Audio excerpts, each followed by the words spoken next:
തിരുവനന്തപുരം കൈമനം മാതാ അമൃതാനന്ദമയി മഠം ബ്രഹ്മസ്ഥാന ക്ഷേത്രത്തിലെ പ്രതിഷ്ഠാ വാർഷിക മഹോത്സവ ആഘോഷങ്ങൾക്ക് സമാപനം.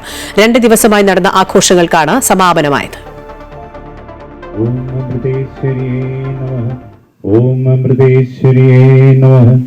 ചൊവ്വാദോഷശാന്തി പൂജയോടെയായിരുന്നു 2ാം ദിന മഹോത്സവം തുടങ്ങിയത്. തുടർന്ന് നവഗ്രഹ ഹോമവും നടത്തി.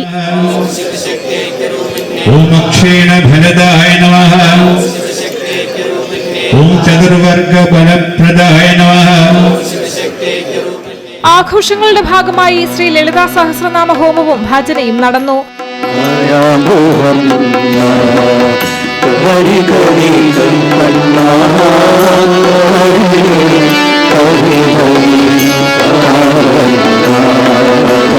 യുദ്ധങ്ങളുടെ ദൂഷ്യഫലങ്ങൾ സമൂഹത്തിലും ജനങ്ങളുടെ മനസ്സിലും സ്വാധീനം ചെലുത്തുന്നുണ്ട്. ഇതിന് പരിഹാരമായാണ് അമ്മ സമൂഹ പൂജകൾ സംഘടിപ്പിച്ചിരിക്കുന്നതെന്ന് മാതാ അമൃതാനന്ദമയി മഠം കൈമനം മഠാധിപതി സ്വാമി ശിവാമൃതാനന്ദപുരി പറഞ്ഞു. രാവിലെ ചൊവ്വാദോഷ ശാന്തി പൂജയും ഒപ്പം തന്നെ നവഗ്രഹ ഹോമം ഉണ്ടായിരുന്നു. ഈ ചൊവ്വാദോഷ ശാന്തി പൂജ പ്രാധാന്യം ഇപ്പോൾ ഈ ഫെബ്രുവരി തൊട്ട് ഏപ്രിൽ വരെ ചൊവ്വയും രാഹുവും കൂടി ചേർന്നുള്ള അങ്കാരക യോഗമാണ്. ഇതിൻ്റെ ഫലം കൂടുതൽ സംഘർഷങ്ങൾ ഉണ്ടാകാമെന്നുള്ളതാണ്. ഇപ്പം അടുത്ത് തന്നെ പൊട്ടിപ്പുറപ്പെട്ട മധ്യേഷ്യൻ യുദ്ധങ്ങളൊക്കെ നമ്മൾ കാണുന്നുണ്ട്. അപ്പോൾ ഇതിൻ്റെ ഫലങ്ങൾ നമ്മൾ സമൂഹത്തിലും ജനങ്ങളുടെ മനസ്സിലും ഇത് സ്വാധീനിക്കുന്നതാണ്. അതുകൊണ്ടാണ് ഇങ്ങനത്തെ പൂജകളൊക്കെ അമ്മ സമൂഹ പൂജകൾ പ്രത്യേകം വെച്ചിരിക്കുന്നത്.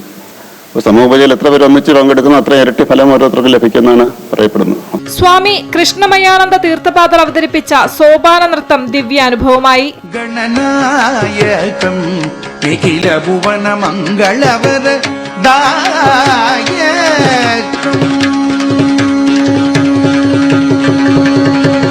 കുട്ടികളുടെ ഭജനയും ഭക്തി നിർഭരമായി.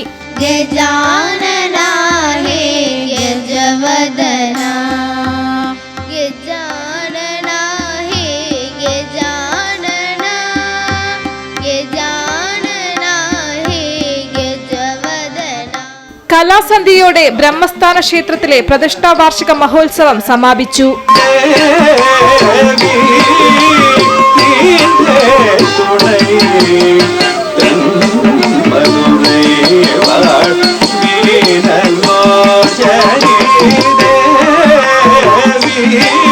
അമൃത ന്യൂസ്, തിരുവനന്തപുരം.